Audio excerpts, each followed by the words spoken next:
साथ बनी मंगल गुरु की युति। वृषभ में मंगल गुरु की दिखी जुगलबंदी 45 दिनों के अंदर कितनी मौज काटेगी? आकस्मिक धन लाभ या फिर छापेंगे नोट? सेहत और रिश्तों में कितना बड़ा बदलाव? आचार्य राकेश चतुर्वेदी जी से सुनिए, कितनी शुभ और अशुभ है मंगल गुरु की युति। नमस्कार, धर्म ज्ञान के दर्शकों का स्वागत है। मैं हूं आपके साथ कविता राणा और मेरे साथ मौजूद हैं आचार्य राकेश चतुर्वेदी जी। सर, स्वागत है आपका। नमस्कार दर्शकों, हर हर महादेव। नमस्कार कविता जी। तो ग्रह गोचर की दुनिया में एक बार फिर हम आप लोगों के लिए लेकर आए हैं कि मंगल गुरु की विचित्र युति जो कि वृषभ राशि में बन रही है 12 साल बाद आप लोगों के लिए कैसी रहेगी। जब जब शुभ युति का निर्माण होता है तो इस युति का कहीं ना कहीं लाभ आपको जरूर मिलता है। तो अब की बार इस युति का लाभ आप लोग उठा पाने में कितने कामयाब हो पाएंगे? शनि की राशि कुंभ लगन के बारे में आज हम बात करेंगे। तो आइए सबसे पहले शुरुआत करते हैं इस युति को जानने की। बताएं। देखिए, कुंभ राशि वालों के लिए चतुर्थ भाव में यह युति बन रही है। चतुर्थ भाव मातृत्व सुख, भूमि सुख, भवन सुख इत्यादि को लेकर भी गिना जाता है। चतुर्थ भाव में युति निर्माण से बहुत कुछ विषयों पर इसका सकारात्मक प्रभाव पड़ेगा, लेकिन क्योंकि शनि लग्न में ही वक्री होकर बैठे हैं और 7.5 का प्रभाव है पूर्णतया, तो यहां पर बहुत कुछ जो गोचर का या इस युति का, मंगल गुरु युति का जो परिणाम है वो कुछ चीजों में विपरीत फल दे देगा। भले ही शुभ दृष्टि पड़ रही होगी लेकिन उसका फलित जो होगा वह विपरीत हो जाएगा। तो बहुत कुछ कुंभ राशि वालों के लिए यहां गणना का विषय है और बहुत कुछ गोचर युति प्रभाव से विपरीत फल भी देने वाला प्रभाव यह गोचर दे रहा है कविता जी। चलिए, और इसी गोचर से क्या परिणाम अब की बार आपको मिलेंगे? आइए सबसे पहले बात करेंगे आपकी सेहत को लेकर। शारीरिक कष्ट क्या अब आपका बढ़ने वाला है या फिर वहां आपको राहत मिलेगी?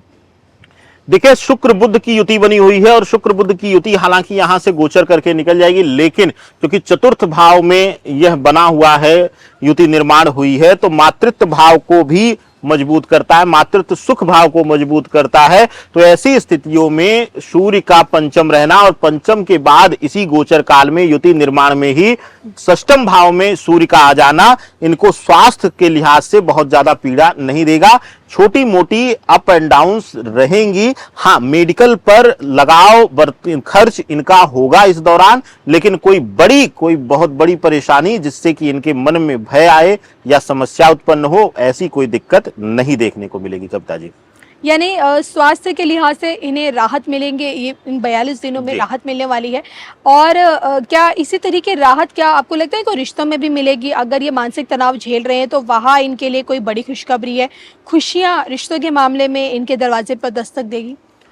देखिए, चतुर्थ भाव में यह बैठे हुए हैं, युति निर्माण कर रहे हैं और सप्तम भाव जो है सूर्य का घर है। सूर्य के घर में इस गोचर काल के मध्य में ही शुक्र और बुध आ जाएंगे और सूर्य देव जो हैं वह षष्ठम भाव में आ जाने से, तो यहां पर जब शुक्र और बुध दोनों गोचर करेंगे सप्तम में, तो शुरुआती दौर जो है इनका वह थोड़ा सा रिश्तों के लिहाज से तनावप्रद रहेगा, लेकिन शुक्र और बुध के आ जाने से सप्तम भाव में और मंगल और गुरु जो है चतुर्थ भाव में बैठ करके जो है पंचम दृष्टि अष्टम भाव पर केतु को दे रहे हैं, जो कि रिश्तों में भ्रम फैला करके इनके रिश्तों को समस्या जीवन भर उत्पन्न किया है। तो ऐसी अवस्था में इनके लिए गोचर का पहला फेज जो है, पहला जो समय सारणी रहेगी आधी, वह थोड़ा सा तनावग्रस्त रहेगी, रिश्तों में दरार आएगी, भ्रम पैदा होगा। लेकिन दूसरा जो सेगमेंट आएगा, दूसरा दौर आएगा लगभग 15 दिन 20 दिन के बाद वाला, वह जो समय है वह इनके लिए सुधार करने वाला और रिश्तों की अहमियत को समझाने वाला समय रहेगा। तो इनके लिए रिश्तों के लिहाज से यह मिला जुला प्रभाव लेकर के आ रहे हैं। चलिए, तो अब तक हमने आचार्य जी से आपकी सेहत के बारे में, रिश्तों के बारे में जाना, और अब आपकी प्रोफेशनल लाइफ पर अगर बात करें तो आपका काम कारोबार, काम धंधा सब कैसा चलने वाला है? और जब तक आपकी गुरु और मंगल की ये युति बरकरार रहेगी 42 दिनों तक, तो इन 42 दिनों तक काम धंधे पर इसका आपका कितना असर पड़ेगा, आइए जान लेते हैं। देखिए, व्यापार और नौकरी के लिए शनि की प्रधान राशि, शनि वक्री होकर बैठे हुए हैं चतुर्थ भाव में। चतुर्थ भाव को मेरे व्यक्तिगत शोध में कई बार हमने देखा है कि इसमें बैठकर प्लैनेट्स बिल्कुल विपरीत परिणाम देते हैं, यानी कि अशुभकारी परिणाम देते हैं। हालांकि ज्योतिष शास्त्र में कहते हैं कि यह युति सिर्फ छठे, 8वें और 12वें में नकारात्मक फल देती है, लेकिन मेरे अनुसार, यह मेरे शोध की गणना है कि मंगल और गुरु या कोई भी शुभ ग्रह की युति जो है अगर चतुर्थ में भी बनती है तो वहां भी कई जगहों पर पीड़ा देती है।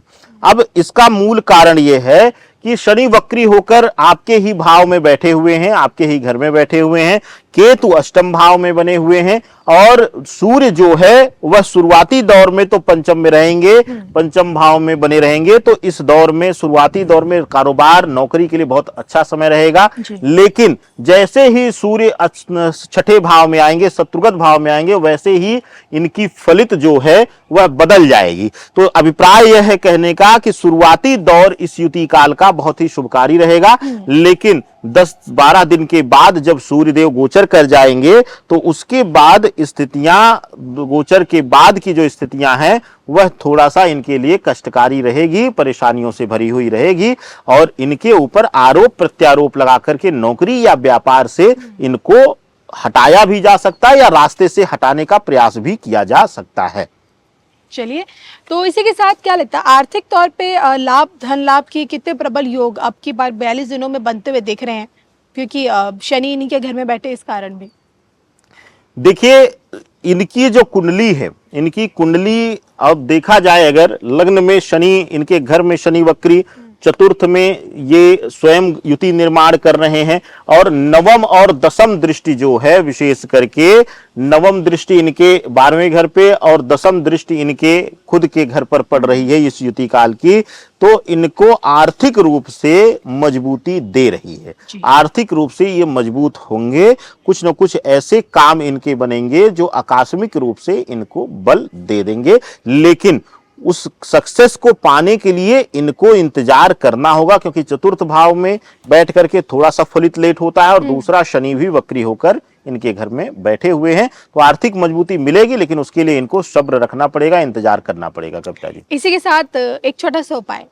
देखिए, शनि वक्री होकर बैठे हुए हैं इस समय, जो सबसे अच्छी इनके लिए उपाय है, सबसे अच्छा रेमेडीज अगर इनके लिए माना जाए, तो अगर गृहस्थ जीवन में, इनके व्यक्तिगत जीवन में परेशानियां आ रही हैं तो अयोध्या कांड की 5 चौपाइयां, अयोध्या कांड को खोल लीजिए रामचरितमानस का, और ज्यादा ना हो पाए तो 5 चौपाइयां रोज करें, नित्य करें, लेकिन उसका नियम है, हाथ में जल लेकर के संकल्प लें कि अपने परिवार कल्याण और परिवार से क्लेश शांति के लिए मैं संकल्प लेता हूं। संस्कृत में ना कर पाए तो हिंदी में ही भगवान विष्णु को, भगवान श्री रामचंद्र जी को स्मरण करके संकल्प लें कि मैं नित्य करूंगा। तो नित्य जब करूंगा तो बाध्य होता है इंसान, और वह करना पड़ेगा, तभी फलित मिलेगा। और यह छोटा सा काम करके देखिए कितना आनंद आएगा, यह आप स्वयं बताएंगे। चलिए, तो इसी के साथ मुझे और आचार्य राकेश चतुर्वेदी जी को दोनों को दीजिए इजाजत। नमस्कार।